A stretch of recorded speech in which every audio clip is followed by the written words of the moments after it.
Thank you so much for joining us. I'm Diana Graber. I'm the founder of Civics. I'm here with Peter Kelly, who's our outreach director. If you're already enrolled, you've probably worked with Peter or maybe even myself. So we thank you for coming today. For those of you who are new to Civics, it is a middle school digital literacy curriculum. It's designed to be started in fifth or sixth grade and can be levels two align with seventh grade and eighth grade. What we're going to cover today is level one, which is really our foundational level of cyber civics. It's the one that's intended to be taught in fifth or sixth grade. Initially, when we came up with cyber civics, we started this in sixth grade, and since then, things have changed. Kids are online a lot earlier, so many of our schools are starting this now in fifth grade. Um, the way that cyber civics works is schools enroll into the program, and when you enroll, your school gets a proprietary link so that any teacher at your school can sign up and get their own private account. This is where the curriculum lives, what you're looking at right now. Just a couple other things too.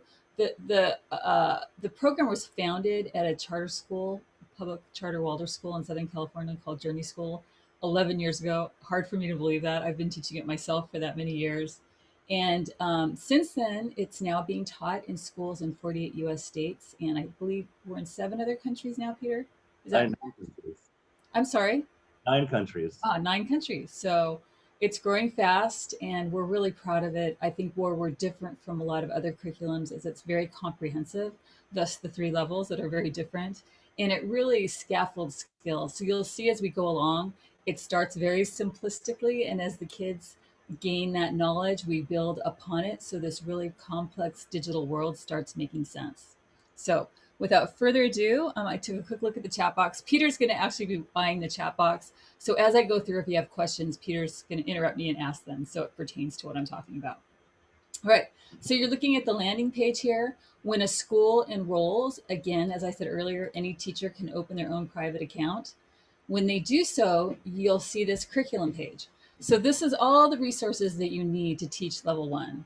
So I'm going to take you through it here.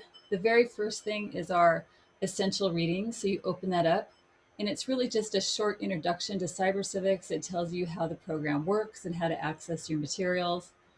And then when you look at something in the portal here, super easy to download. You just click that link.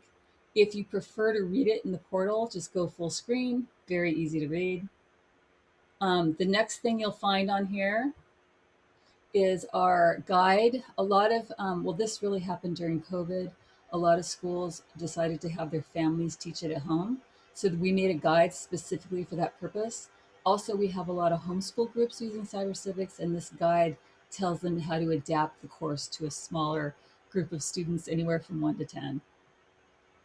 The next thing you'll find here is our send home parent letter, explaining what cyber civics is so parents know what the kids will be learning in school. You'll also find our syllabus. And then we had an outside company called EdGate align our curriculum to the Common Core ELA standards. So what you'll find here is that alignment. Every lesson will tell you what standards we're meeting. Okay, so that's just our introductory materials. As you go through the course, your own personal account, these little balls here will fill in. So every time you return to this curriculum page, you'll know where you left off. So it's super simple to use.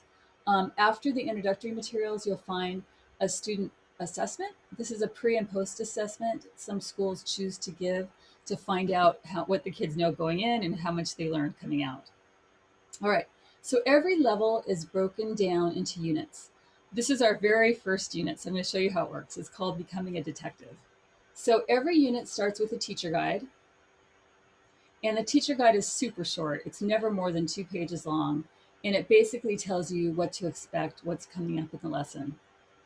The next thing, and just a word about that, these lessons are so easy to teach. Honestly, you could know nothing about technology. It's your lived experience in the world that you're sharing with these kids, your wisdom about how to be a good person online. So really, these guides are short because you don't need a lot of preparatory information. And you'll see that as we go through. So the next thing you'll find in the portal is our send home parent letter. All of these are fillable forms, so you can actually online fill in the date they're going to teach each lesson and send this letter home to parents. They include activities that align with every single lesson we teach so that they really bring home what the kids are learning in school, and hopefully the whole family can learn these skills together. All right, so then you'll find the actual lesson. So here's our very first lesson. It's called Becoming a Detective or Detective Work. And for the teacher, there's this downloadable PDF, explains to you how to conduct the lesson. Basically, it gives you a script on what to say to the students. And usually the way our lessons play out is you ask a question, you discuss the topic, and then you give them an activity so it makes sense. So that's the PDF. Also, within this page, you'll find the other resources that you will need to teach this lesson. New this year are our slides. So we have PowerPoint slides with every lesson. I'll show you this first one here. Hopefully it'll open quickly. So detective work, you can play this for your kids, a verse that you can do with them should you choose, the question, the discussion that we do at the beginning, your talking points to describe the lesson to them. And then, as I mentioned, every lesson ends with an activity. So in this one, the students will be in little groups of detectives. Well, they'll investigate a tool, and they'll think of ways that these tools throughout history have connected humankind to one another and disconnected us. And like good detectives, they have to write down their findings. So that's the PowerPoint. And then also within each lesson is the student packet. So for this one, the student packet is actually the tools that they're investigating. So the bicycle, the telephone, the bow and arrow. So basically, these are tools that have popped up throughout our history. And your detective's job within their groups is to discuss how this technology connected humans to one another and how it disconnected humans to one another. Which sounds really simplistic, but the whole idea of cyber civics is we want kids to come away from this understanding that even today's really complex technology, they're just tools. And it's how we as humans use the tools that determine if they're good, bad, positive, or negative. So that's really what this lesson teaches. All right, so let me go back here. So that's how the lessons are broken down. Oh, I forgot to show you one thing. Some lessons have homework, and that first lesson does. So if you go back here, that's the last little thing you download. And for this particular lesson, the homework is they take their detective skills home by interviewing a parent, grandparent, or older relative about what life was like before the cell phone was invented. And kids love to do that. They come back to class the next time and they share their findings and say, oh my gosh, my parents had to carry a quarter in their pocket and use this thing that was in a box on the street corner to call their friends. So it's pretty interesting. All right, so as I mentioned, when you go back to the curriculum, these orange balls fill in. The next lesson comes right up. This one takes a look at some of today's technologies. And I wanted to show you this one because in some instances there will be videos. Now the videos are both embedded in the slides, which I'll show you in a minute. They also give you a place on YouTube where you can find them. And the reason that we do that is some schools don't have the capacity to show videos in the classroom, and that's fine. So what we recommend is you send that link home as homework, and the parent and child can watch it together. I haven't met a child yet that doesn't love getting YouTube for homework. So I'll show you how we embed these in the slides. So this is the second PowerPoint, investigating today's tools. When the students take a look at what goes on the inside of a desktop computer, and so this is the one that I mentioned has a video embedded within the slides, so you could just play it directly from the PowerPoint. Have you ever asked yourself, how do these things work? Although we use tools like these every day to send text messages, play games, search the internet, retrieve... So you get an idea. All of our videos are student made. They speak directly to where middle schoolers are, and they're never more than 1 to 2 minutes long. All right, so I'm going to go back to our portal here. So that's the first unit. Again, real simple, just a very quick introduction to just the topic of technology. And then we start moving into the things that are really important. Unit 2 is about citizenship, which is basically how to be a good citizen in the online world. And I know, we forget sometimes that our students today are citizens not only of their local environments, but of this huge complex world. And a lot of times we don't give them structure on what it means to be a good citizen in this place where there's people that they'll never see, meet, etc. So that's what this first lesson does. It basically talks about the tenets of good citizenship: honesty, compassion, respect, responsibility, and courage. And their job is to decide how they would apply these different traits in communities they already belong to. And the reason they do that is because the next lesson, they take it one step further and they talk about how to be a good citizen online. So they take that concept they've already talked about, gosh, this is how I have to be a good citizen in my classroom or in my state. And then they talk about how do you be a good citizen in places like these, in on YouTube or in Snapchat. How do you be honest there? How do you be respectful, etc. And then the last lesson in that unit, this is probably one of their favorites. Would you agree, Peter? Oh, definitely. Designing a positive online community where they actually get to imagine creating a social media network, and what would they do, what kind of mechanisms will they build into it to ensure that people are acting like good community members. So hopefully our future makers of Snapchat, etc., will think about that ahead of time. All right, so then the next unit is your digital reputation. Again, getting a little more deep here in the digital world. This is probably one of my favorite lessons to teach. It's very active because what we do is we have the students imagine that they have to uh, do a digital background check on two prospective candidates. So, again, introductory question. We have the video embedded in, and then it goes right into the activity. So for this activity, they pretend that they're a college admissions officer. Their job is to decide which of two final candidates will be the lucky recipient of a full athletic scholarship, and they'll make their decision based on the digital reputation of each candidate. So here embedded in the PowerPoint, we have a guy that sounds great, candidate here applying to college, says he does all these awesome things in his cover letter. Yet when you look at his digital reputation, and again, this is all made up, but the students, they don't know that. So they're really looking at this as though they were an adult deciding who to give a scholarship to. So we have all kinds of things that this prospective candidate might have posted online. Compare it to the second candidate, same thing, prospective things that she might have done online. And then their task at the end is to decide which of two candidates gets their scholarship based on this analysis that they do. Furthermore, this lesson gets a little deeper because a lot of times when you look at things online, it may not be true. It may be out of context. It may be delayed, and so we pose those questions to the students. But did you consider this? Did this happen? So it's hard for me to really tell you how deep this lesson goes in just a few minutes, but it really starts to have the students understand that when you go online, everything you post is permanent. People you don't know are going to make a judgment on you based about what you post. In addition to that, sometimes things posted about you are either not true, maybe exaggerated, or out of context. So that's a super complex set of things for students to understand, and that's why we have several lessons with this in this unit that really help them drive this home. So, for example, that lesson is followed by a lesson called To Share or Not to Share. And this is when we start talking about it's not just what you post about yourself that contributes to your digital reputation.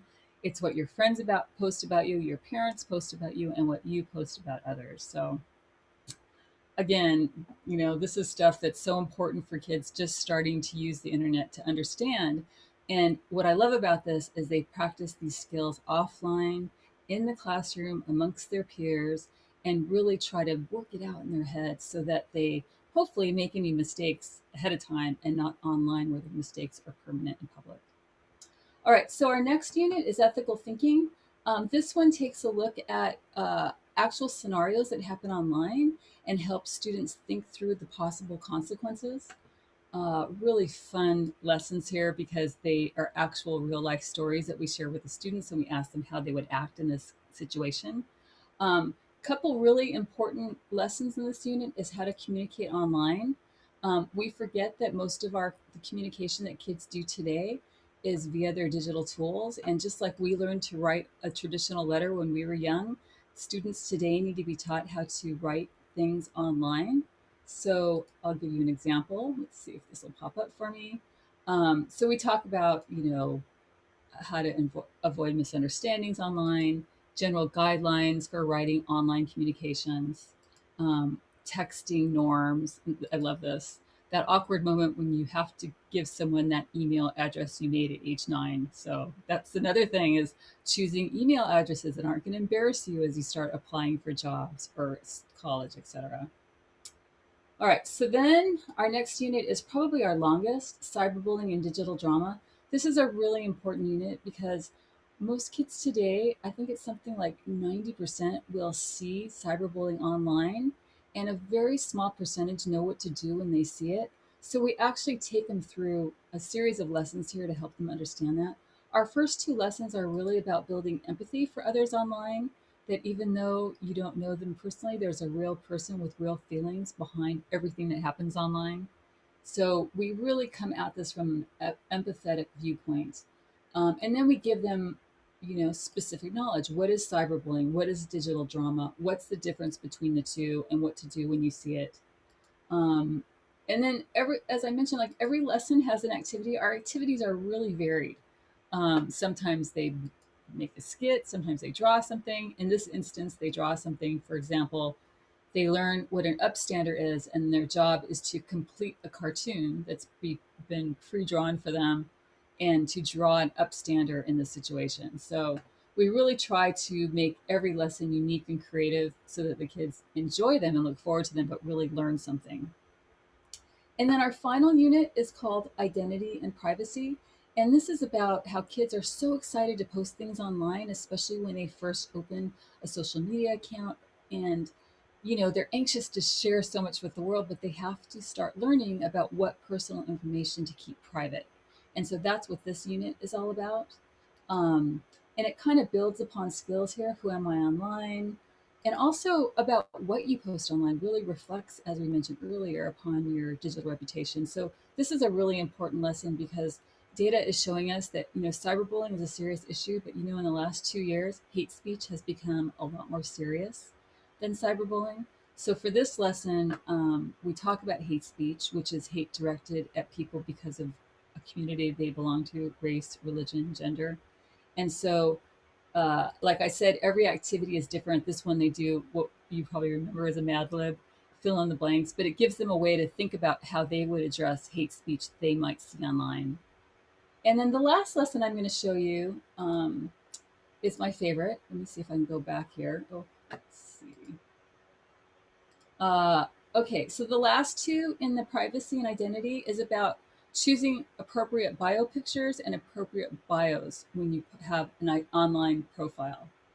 And so my selfie talks about this. And basically what this unit is about is, when you think about selfies, which are very popular, self portraits that famous artists did were essentially selfies. And looking at a self portrait of an artist tells you so much about that person. So kids really love this lesson, by the way. So what we do here is we take a look at the self portraits made by artists throughout the history. So as I mentioned here, have you ever judged somebody by your selfie? Think about what a selfie might say about you, especially when viewed by strangers. How selfies are shared and who they are shared with is an important consideration. So we start taking a look here at some of the famous portraits of artists throughout history. And the idea here is we stop, we talk about them and say, gosh, what can you ascertain about this person just by one simple image? And we have a discussion about that. And then the activity for this lesson is the students draw their own selfies. Here's some examples that we've collected through the years. And then we project them when we talk about what we've learned about that person via their selfie, and does it match the person in person. And then, as I mentioned, that's followed by another super fun lesson about how to write an appropriate biography, which is the little short bio that you would see on Instagram or something. And that's really important because whenever students write a biography on a social media network, even if it's private, like on Instagram, if someone were to Google them, that bio and picture pops up. And so, if they have a very limited digital reputation, they might be judged by that information. So, that's a very important place to start with students, is to do respectful bio writing, respectful image posting. And then we finish this unit with a wrap up project, which basically reviews everything that they've learned through the year. And again, they do this in small groups. We give them leading questions here, or you would give them leading questions here. This can be cut up and handed out to the students. And then they have to discuss these topics and make a presentation to the class. So it really helps them bring together everything they've learned during the year. So as you can see, this is a super comprehensive level, very important because learning the safe and responsible use of digital tools is a great place to start before you move on to our next two levels, which are information literacy and media literacy. Those are very different, but they need this foundational level in order for it to make sense. So I hope that gave you a good overview of what you need to know for level one.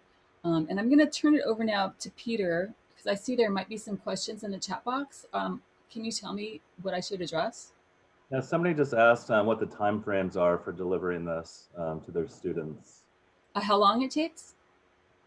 Um, well, the question is what? Yeah, yeah. Okay. So initially, when we designed Cyber Civics, the lessons are 50 minutes long. That's 50 long, and they are designed to be taught once a week. Now, that being said, every school is different. So we have some schools that will do it all in the beginning of the year, or schools that will do it in a block and then take a break and do it in another block. But ideally, if you can devote 50 minutes a week to digital citizenship, this will take you through the entire school year. And there's 20, I think there's 25 lessons in here, 23, but a lot of them are two part. So it'll take you more than one session to complete the lesson, but it will fill an exact school year. We've done it for 11 years now and never fails to get to the last lesson on the last day. So that's how it's designed to be taught. Was there anything else, Peter? No, that was it in the chat box, but we can open it up for more questions now if anyone has any. Yeah, if anyone has any other questions, please go ahead and put them in the chat box. Peter and I are also very easy to contact if you want to ask us a question via email. Our email address is support@cybercivics.com. We both check it. So if you prefer to ask us a question via email, please feel free to do so. But I do want to go back, and if there's anything here that someone wants to take a closer look at, if you have any questions, just please let us know.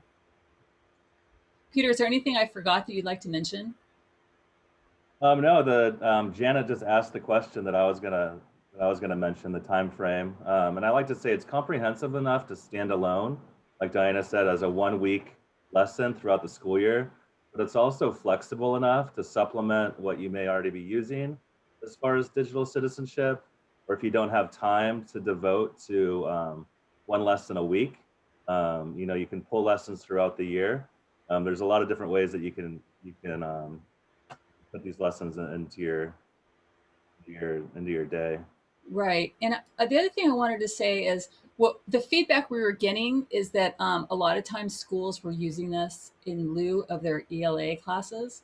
And so that's why we had it aligned with the Common Core ELA standards to show you what standards we meet.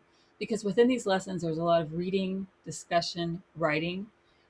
So that's very key. And I'll tell you, as you move up through the levels, like information literacy, that's all ELA. It's today's literacy, how to use Wikipedia, what is copyright, all of that. And then, of course, media literacy is obviously English language arts as well. So, when people ask us, when do schools teach this? It's all over the map. Some have a block already for digital literacy. That's rare, but some schools do. For those who don't, they'll teach it during English language arts, social sciences, believe it or not, PE for some schools.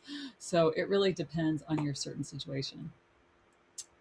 Um, Oh, this is so nice. Your program sounds great. I loved your fake news workshop last summer. I wondered whether you can share what you think this program offers that Common Sense Media does not.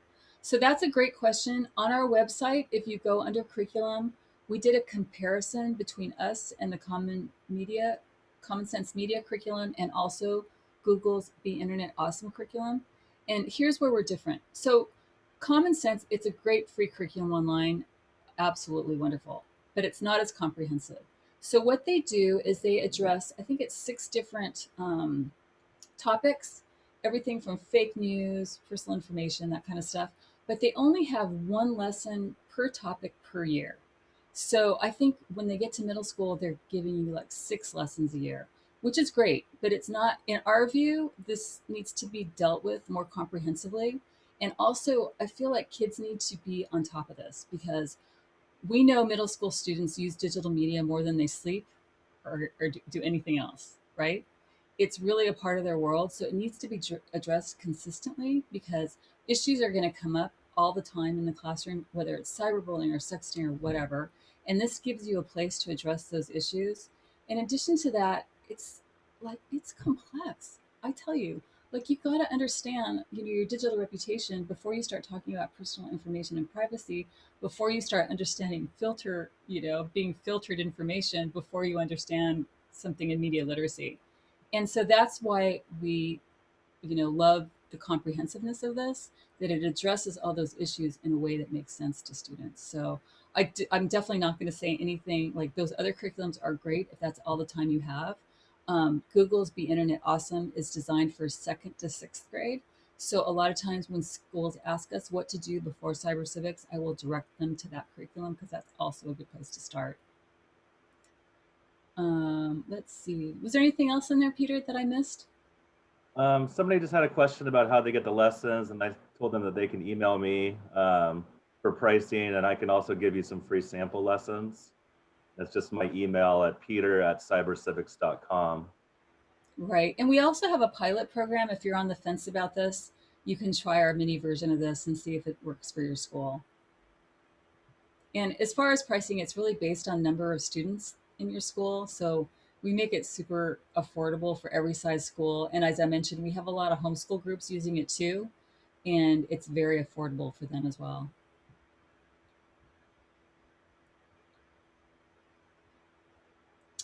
Thank you for your nice comments. We love cyber civics. Peter and I still both teach it too. We each take a day off during the week to teach in the classroom. Well, not last year, to teach on Zoom last year. But I think teaching it in the classroom really makes it fresh. There's four of us who work here at Cyber Civics. We all teach it.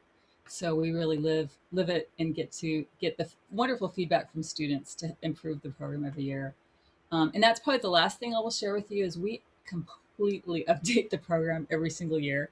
We do it like periodically throughout the year. We'll do updates that are important to do in the middle of the year, but we give it a complete overhaul in the summertime and we add new lessons. We take out dated lessons because this is a fast changing world. And so we're in the middle of doing that right now. So all our new materials are usually up by August 1st. Let's see. All right, I think we did it. Yeah, Peter? Yep. Once again, if you did miss my email, if you want, any of our syllabi or sample lessons, it's just peter@cybercivics.com.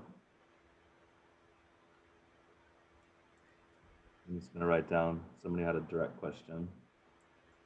Yeah, I'm seeing a couple questions in the Q&A box. How do we access the site and the lessons? So our website is www.cybercivics.com. I'm going to show you here.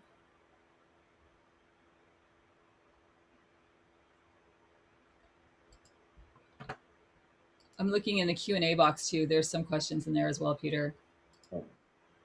So you'll see down at the bottom of all our pages, it's www.cybercivics.com. And the way that, let's see, someone says, how do we access the site and the lessons? When you subscribe to Cyber Civics, you get access to this site and to all the curriculum here. So when a school registers, we send them a welcome letter with their proprietary link. That link can be used by any teacher at their school to open a private account. This is what they get. They get this account with all the lessons and all the materials I just showed you. Can you cover this within a 9-week period versus throughout the year? You can do it if you teach it more than once a week. Again, the lessons are 50 minutes long, and if you did it for 3 consecutive weeks, you would probably get through the entire curriculum. And again, some of the lessons take more than one lesson period to teach. That varies per school, per number of students, and the reason for that is a lot of times the lessons students are presenting something. If you have a small class, it's going to go faster than if you have a large class.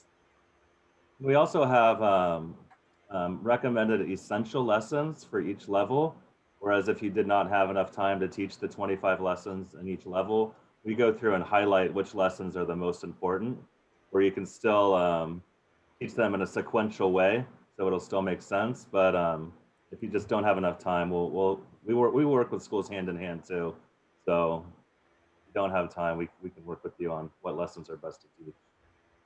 And I see here that someone asked if they'll be aligned with the next generation learning standards. They have not been yet. We are going to go back and have them realigned probably next year. But in the interim, we are aligned, as I mentioned, with Common Core ELA, with ISTE tech standards, and with the SEL standards, social emotional learning. Um, I don't think they call them standards, they call them core competencies. And where you will find that is on our website underneath the curriculum. There's a tab for our educational alignment. If you don't want to go looking through our website, please contact either Peter or myself and we'll send you the alignment so you can have it. Let's see. Are individual subscriptions available for individual teachers rather than entire schools? Yeah, contact Peter and he can give you the pricing on that. It'll just be based on the number of students that you're going to teach. Let's see. Thank you, Peter. The curriculum is robust for these challenging times. And you know what? That's absolutely right. I can tell you from the bottom of my heart, it makes a big difference. After 3 years of cyber civics, those kids come out differently. And they really do because they have such a deep understanding of the digital world. They know the upsides, they know the downsides, and everything in between. And what's nice is we feel so wonderful putting these kids out into the world because they go into high school just really using digital media in a very different way. And if you wanted a deeper dive on that, I actually wrote a book called Raising Humans in a Digital World. And in the epilogue to my book, I had an assistant go back and interview the students in our very first cyber civics class who are now in college to see how they use technology. And her findings were really eye opening. So that's something that you might want to take a look at. All right. Did we do it, Peter? Yeah, we're all caught up. Yay. So we wanted to make this 30 minutes. I think we did it. So again, thank you so much for giving us your time. We appreciate it. We appreciate your interest in sharing digital literacy with students, which is so important today. And both Peter and I are happy to answer your questions. So please reach out if you have time. All right. Well, thank you. Have a wonderful day. Thank you. Bye bye. Thanks, Diana. You're welcome.